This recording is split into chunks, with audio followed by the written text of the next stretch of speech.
If you drive in the UK and you've got a dashcam stuck to your windscreen right now, I need you to stop scrolling for the next few minutes, because that little camera you bought to protect yourself could actually be the thing that gets you fined, sued, or reported to a government regulator. Most drivers think a dashcam is just a harmless bit of plastic that watches the road. It isn't. The moment it switches on, it starts recording other people's faces, their number plates, their voices, even their front doors if you're parked outside a house. And under UK law, every single one of those things counts as someone else's personal data. That means you don't just own a camera, you own a legal responsibility. Stay with me, because by the end of this video, you'll know exactly what you're allowed to do, what crosses the line, and how ordinary drivers are getting caught out without even realizing it. Let's start with the basic question everyone asks. Are dashcams even legal in the UK? Yes, completely. There is no law banning you from filming your own journey, and there's no special license or permit needed to fit one.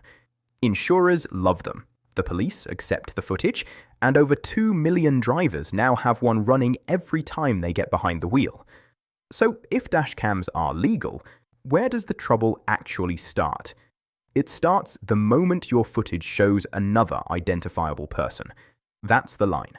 A road, a car, a tree, none of that is personal data. But a face through a windscreen, a clear number plate, or a voice caught on the in-car microphone, that's personal information belonging to someone else. And the second you record it, store it, or share it, you're stepping into the world of data protection law. In the UK, that law is the UK GDPR, working alongside the Data Protection Act 2018.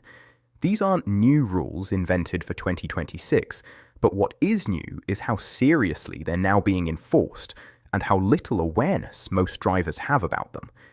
The Information Commissioner's Office, known as the ICO, is the body that polices this. They're the same regulator that fines companies for leaking customer data, and dashcam footage falls squarely under their remit when it's used commercially or shared publicly. For a private driver, simply recording your daily commute and keeping the footage to yourself, the rules are lighter. This is sometimes called the domestic purpose exemption. But the moment you do anything beyond personal use, upload a clip, hand footage to a third party, or use it for any kind of work, that lighter touch disappears fast. Here's where most channels online get it wrong, and where I want this video to actually help you. They tell you dashcams are dangerous because of some dramatic new privacy crackdown. The truth is more practical than that. The risk isn't a knock on your door from the data police for driving to the shops. The real risk comes from 3 very specific habits that millions of UK drivers do every single week without thinking twice. The first is posting footage online. Picture this. Someone cuts you up on a roundabout, you catch the whole thing on camera, and within 10 minutes it's uploaded to social media with a furious caption and the other driver's number plate clearly visible. That clip might get you thousands of views, but it can also get you a complaint to the ICO. Once you publish footage that identifies someone else, whether that's their face or a traceable plate, you become what the law calls a data controller. That puts legal obligations on you, the same kind of obligations a business would have. The person in your video has rights. They can complain, they can demand you take it down, and if you ignore that, the consequences escalate from an awkward email to a formal investigation. The fix is simple and takes about 90 seconds. Blur the plate, blur the face, and the clip still tells exactly the same story without exposing you to a complaint. The second habit is using a dashcam for work without registering it properly. This one catches out taxi drivers, private hire drivers, couriers, driving instructors, and small business owners with a van on the road. If you're using that footage as part of your job, for fares, deliveries, lessons, fleet monitoring, you're not in the relaxed personal use category anymore. You're a business processing personal data, and that means registering with the ICO and paying the annual data protection fee, which currently sits around £52. It also means you need a clear written reason for recording. You need to tell your passengers or colleagues that a camera is running, And you need a proper plan for how long you keep the footage and how you delete it. Skip all of that, and you're not just risking a telling off. Serious or repeated breaches by a business can be hit with fines that scale all the way up to millions of pounds, or a percentage of annual turnover. Although in reality, the ICO reserves the heaviest penalties for businesses that ignore the rules completely, or cause real harm, not for a sole trader who makes a small, honest mistake. The third habit, and this one surprises people the most, is audio recording. A lot of dashcams record sound as well as video by default, picking up every conversation inside the car. If you're driving your own family around, nobody's going to chase you for that. But put a paying passenger in that car, a taxi fare, a learner driver, a rideshare customer, and audio recording suddenly becomes far more sensitive under privacy law than video ever is.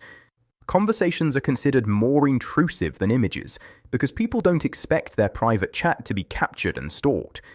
If you're recording audio in a professional setting, you generally need to tell the person clearly that it's happening, and in many cases, it's safer to simply switch audio off altogether, unless you've got a genuine safety reason to keep it on, like a real threat to your personal security. Now let's talk about how long you're actually allowed to keep your footage, because this trips people up constantly.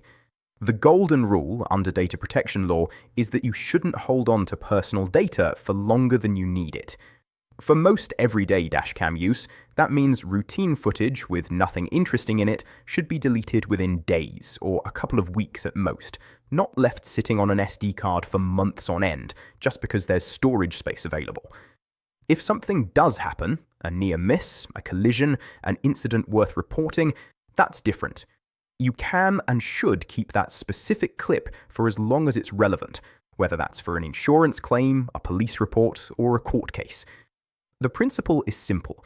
Keep what matters, delete what doesn't, and don't turn your dashcam into a permanent surveillance archive of every road you've ever driven down. There's one more right that catches drivers completely off guard, and it works in the opposite direction to everything we've covered so far. People who appear in your dashcam footage have the right to ask you for a copy of it. This is called a subject access request, and it exists for everyone, not just for businesses. If someone genuinely believes your camera caught them in an incident, a near miss, an argument at a junction, a scrape in a car park, they can formally ask you to hand over the footage that shows them. For a business using dashcams, there's a legal expectation to respond within about a month, and you need a proper process to find the right clip, confirm who's asking, and hand it over without exposing footage of anyone else who happens to be in shot. For a private driver, the obligation is far less strict, but ignoring a genuine request entirely, especially after a collision, rarely ends well if the matter ends up in front of an insurer or a court. Keeping your footage organized and being willing to share the relevant clip when there's a legitimate reason isn't just good manners, it can actually work in your favor by showing you've got nothing to hide. It's also worth knowing that none of this cancels out the upside of owning a dashcam in the first place. Over 2 million UK drivers now run one, and specialist insurers are increasingly offering meaningful premium discounts simply for having a working camera fitted, because clear footage slashes the time and cost of settling a dispute. Police forces across England, Wales, Scotland, and Northern Ireland now accept dashcam submissions as standard evidence, and tens of thousands of clips get used every year to support warnings, driver education, fixed penalties, and prosecutions against genuinely dangerous drivers. The privacy rules aren't there to discourage you from using a dashcam.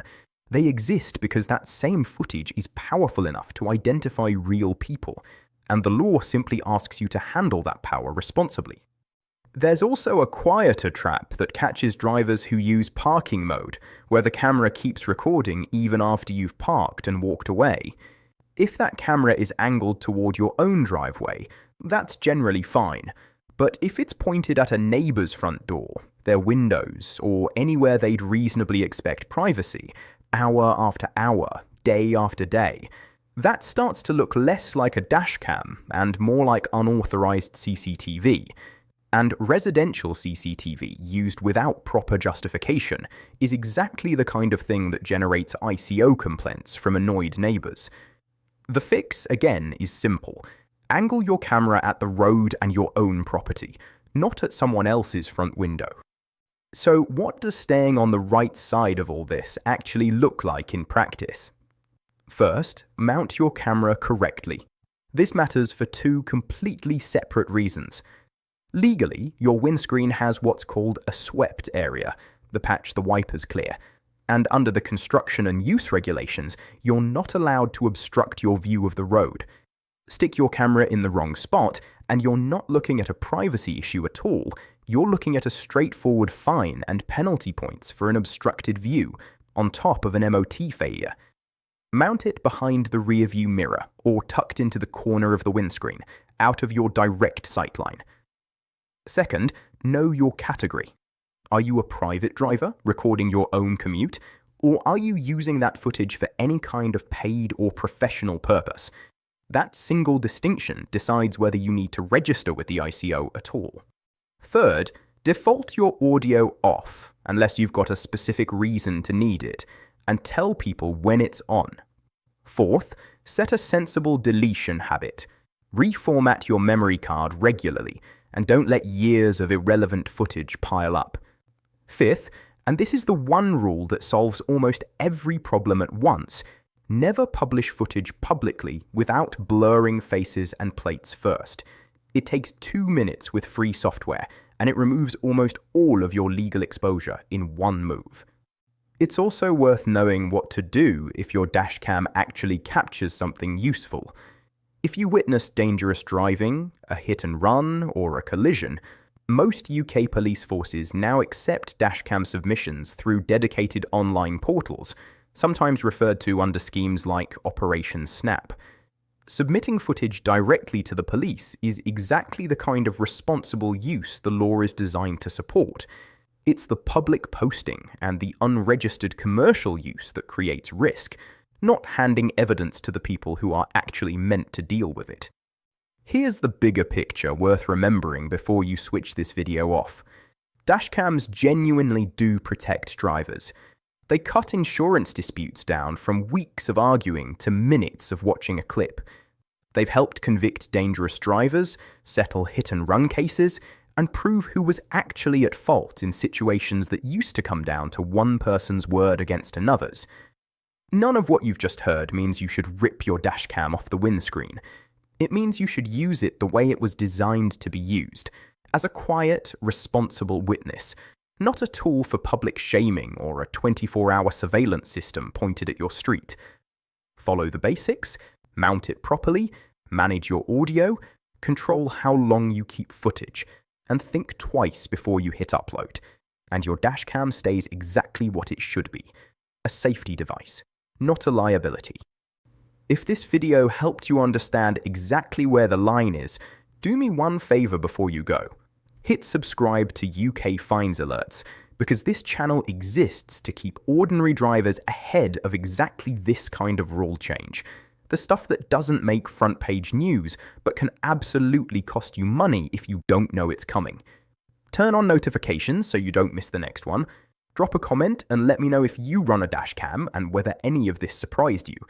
And if you know someone who drives for work, a taxi driver, a delivery driver, an instructor, send this their way, because this is exactly the video that could save them from a fine they never saw coming. Thanks for watching, drive safe, and I'll see you in the next one, right here on UK Fines Alerts.